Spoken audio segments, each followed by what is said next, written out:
ನಮಸ್ತೆ Karnataka digital book Kannada YouTube ಚಾನಲ್ಗೆ ಸ್ವಾಗತ ಸುಸ್ವಾಗತ.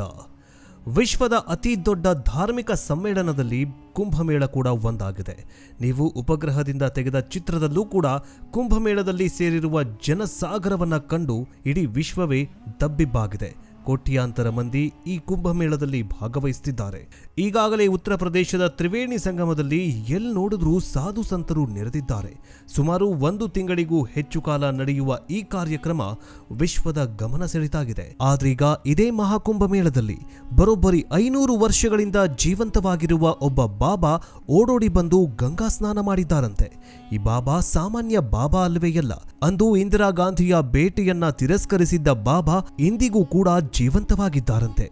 500 ವರ್ಷಗಳಿಂದ ಲೆಕ್ಕಕ್ಕೆ ಸಿಗದಷ್ಟು ಮಹಾ ಕುಂಭಮೇಳಗಳನ್ನು ನೋಡಿರೋ ಈ ಬಾಬಾ ಇಂದಿಗೂ ಜೀವಂತವಾಗಿದ್ದಾರೆ.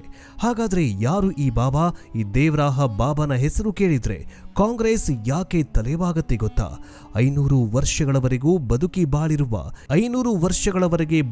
ಬಾಳಿರುವ ಈ ಬಾಬಾನ ಬಗ್ಗೆನೇ ಹೇಳ್ತೀವಿ ನೋಡಿ. ವಿಡಿಯೋವನ್ನ ಶುರು ಮಾಡೋದಕ್ಕಿಂತ ಮುಂಚೆ ನೀವೇನಾದರೂ ಶಿವನ ಭಕ್ತರಾಗಿದ್ರೆ ಓಂ ನಮಃ ಶಿವಾಯ ಅಂತ ಕಮೆಂಟ್ ಮಾಡಿ. ಜೊತೆಗೆ ಮಹಾಕುಂಭಮೇಳದ ಬಗ್ಗೆ ನಿಮ್ಮ ಅನಿಸಿಕೆ ಏನು ಅನ್ನೋದನ್ನ ಕಮೆಂಟ್ ಮೂಲಕ ತಿಳಿಸಿ. ಬನ್ನಿ ವಿಡಿಯೋವನ್ನ ಶುರು ಮಾಡೋಣ. ಭಾರತದಲ್ಲಿ ಸನಾತನ ಧರ್ಮದಲ್ಲಿ ಸಾಧು ಸಂತರು ಋಷಿಮುನಿಗಳು ಇಂದಿಗೂ ಕೂಡ ಅದೆಷ್ಟೋ ಚಮತ್ಕಾರಗಳನ್ನ ಮಾಡ್ಕೊಂಡು ಬಂದಿದ್ದಾರೆ. ಇಂದಿಗೂ ಲೆಕ್ಕವಿಲ್ಲದಷ್ಟು ಸಾಧುಗಳು ದೈವತ್ವಕ್ಕಾಗಿ ಮನುಕುಲದ ಉದ್ಧಾರಕ್ಕಾಗಿ ಋಷಿಮುನಿಗಳು ತಪಸ್ಸು ಮಾಡ್ತಿದ್ದಾರೆ. ಇಂತಹ ಕೆಲವು ದೇವಮಾನವರ ಪೈಕಿ ಶ್ರೀ ದೇವರಾಹ ಬಾಬಾ ಕೂಡ ಒಬ್ರು. ಇವರು ಕಲಿಯುಗದಲ್ಲಿ ಚಮತ್ಕಾರವನ್ನ ಸೃಷ್ಟಿ ಮಾಡ್ತಿದ್ದಾರೆ.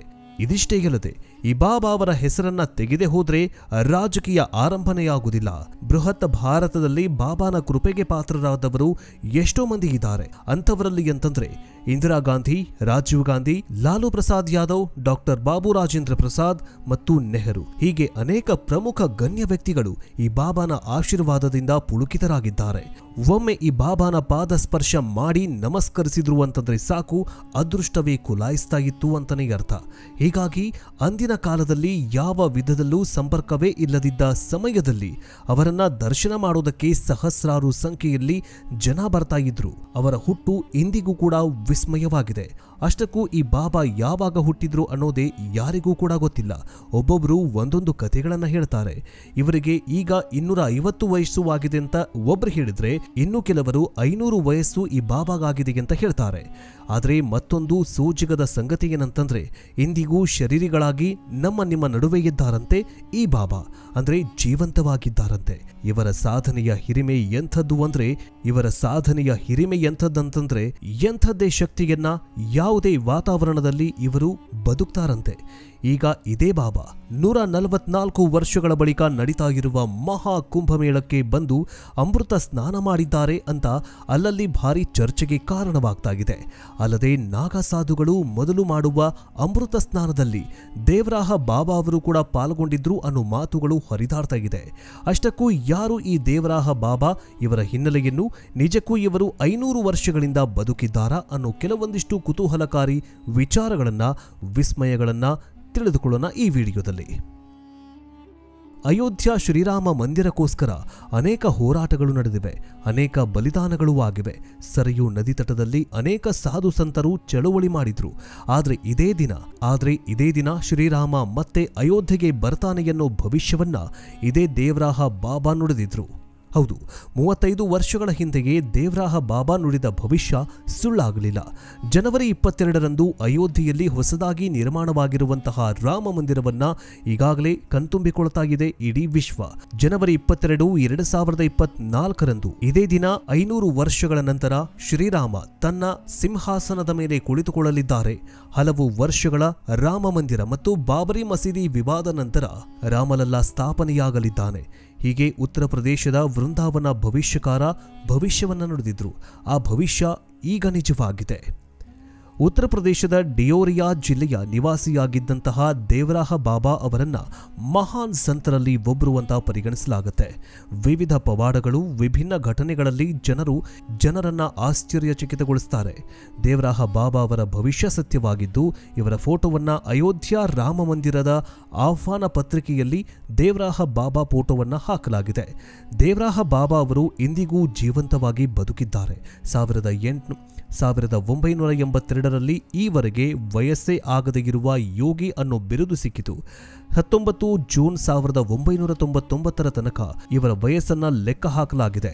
1999 ಇವರ ವಯಸ್ಸು ಸರಿಯಾಗಿ 250 ವರ್ಷ ಅಂತ ಘೋಷಣೆ ಮಾಡಲಾಗಿತ್ತು. ದೇವರಾಹ ಬಾಬಾ ಹುಟ್ಟಿದ್ದು ಜುಲೈ 17, 1740 ಉತ್ತರ ಪ್ರದೇಶದಲ್ಲಿ ಇವರ ಜನನವಾಗುತ್ತೆ. ಬಾಬಾ ಹುಟ್ಟುವ ಮುಂಚೆ ತೀವ್ರ ಬರಗಾಲ, ಬ್ರಿಟಿಷ್ ದಬ್ಬಾಳಿಕೆ, ಈ ಸಮಸ್ಯೆಗಳಿಂದ ಜನರೆಲ್ಲ ಬೇಸತ್ತು ಹೋಗಿದ್ರು. ಯಾವಾಗ ಬಾಬಾ ಅವರು ಜನಿಸ್ತಾರೋ ಅಂದಿನಿಂದ ದೊರೆಯ ನಗರದ ಚಿತ್ರಣವೇ ಬದಲಾಗಿ ಹೋಗುತ್ತೆ. ಬಾಬಾ ಅವರು 40ನೇ ವಯಸ್ಸಿನಲ್ಲಿ ಇದ್ದಕ್ಕಿದ್ದ ಹಾಗೆ ನಗರದಿಂದ ಕಣ್ಮರೆಯಾಗ್ಬಿಡ್ತಾರೆ. ಬ್ರಿಟಿಷರು ಹುಡುಕಾಡ್ತಾರೆ, ಪ್ರಜೆಗಳು ಹುಡುಕಾಡ್ತಾರೆ, ಆದರೆ ಬಾಬಾ ಸಿಗೋದಿಲ್ಲ.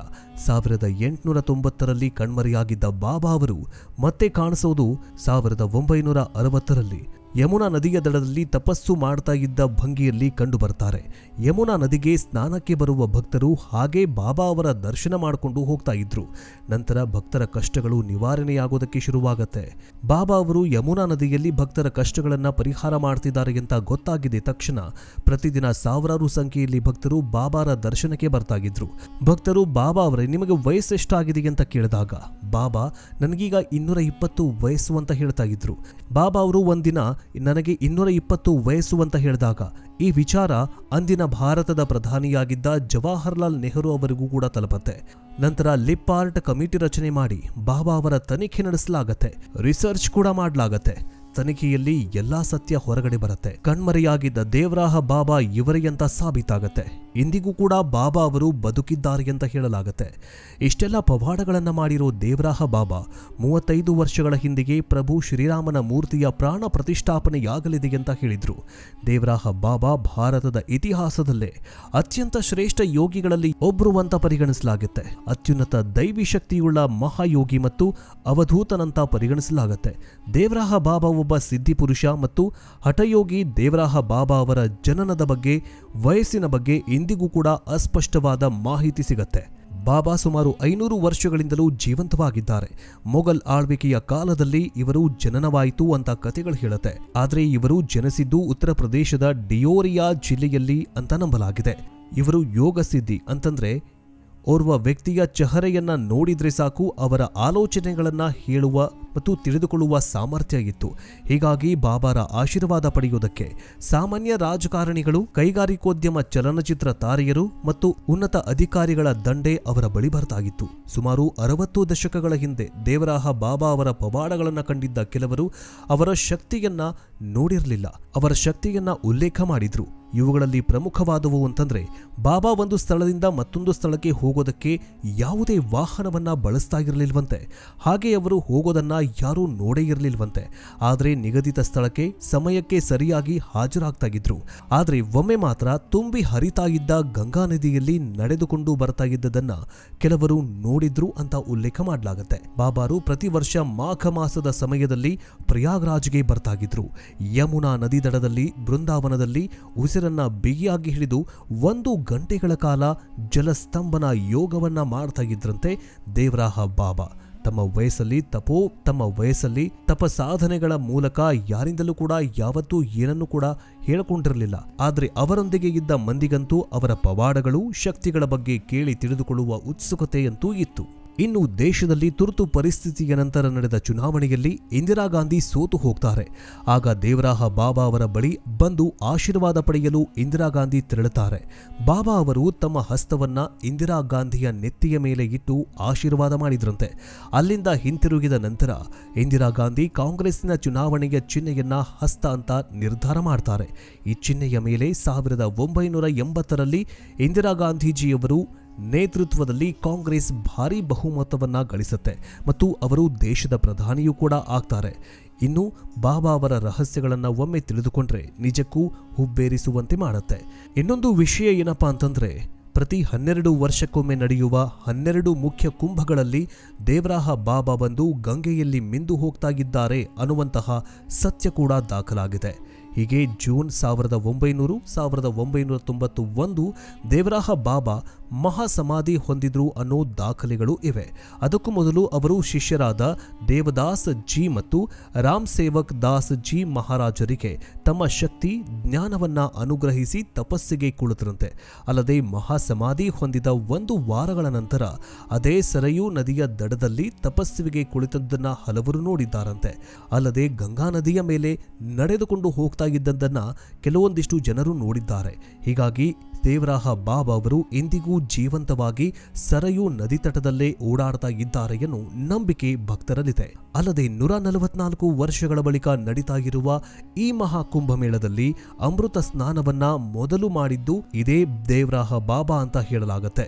ಈ 500 ವರ್ಷಗಳ ಚಿರಂಜೀವಿ ಬಾಬಾ ಪ್ರಯಾಗ್ರಾಜ್ನಲ್ಲಿ ನಡೀತಾ ಇರುವ ಮಹಾಕುಂಭಮೇಳದಲ್ಲಿ ದಿವ್ಯ ಸ್ನಾನವನ್ನ ಮಾಡಿ ಹೋಗಿದ್ದಾರೆ ಅಂತ ಭಕ್ತರು ಹೇಳುತ್ತಿದ್ದಾರೆ. ಅದೇನೇ ಆಗಲಿ, ಇಂತಹ ಪವಾಡ ಪುರುಷರು, ಸಿದ್ಧಿ ಪುರುಷರು ಇಂದಿಗೂ ಕೂಡ ನಮ್ಮ ಭಾರತ ದೇಶದಲ್ಲಿ ಜೀವಂತವಾಗಿದ್ದಾರೆ. ಪವಾಡಗಳನ್ನು ಸೃಷ್ಟಿ ಮಾಡ್ತಿದ್ದಾರೆ, ಚಮತ್ಕಾರಗಳನ್ನು, ವಿಸ್ಮಯಗಳನ್ನು ಸೃಷ್ಟಿ ಮಾಡ್ತಾ ಇದ್ದಾರೆ. ಹೇಗನ್ನಿಸ್ತು ವಿಡಿಯೋ ಕಮೆಂಟ್ ಮೂಲಕ ತಿಳಿಸಿ.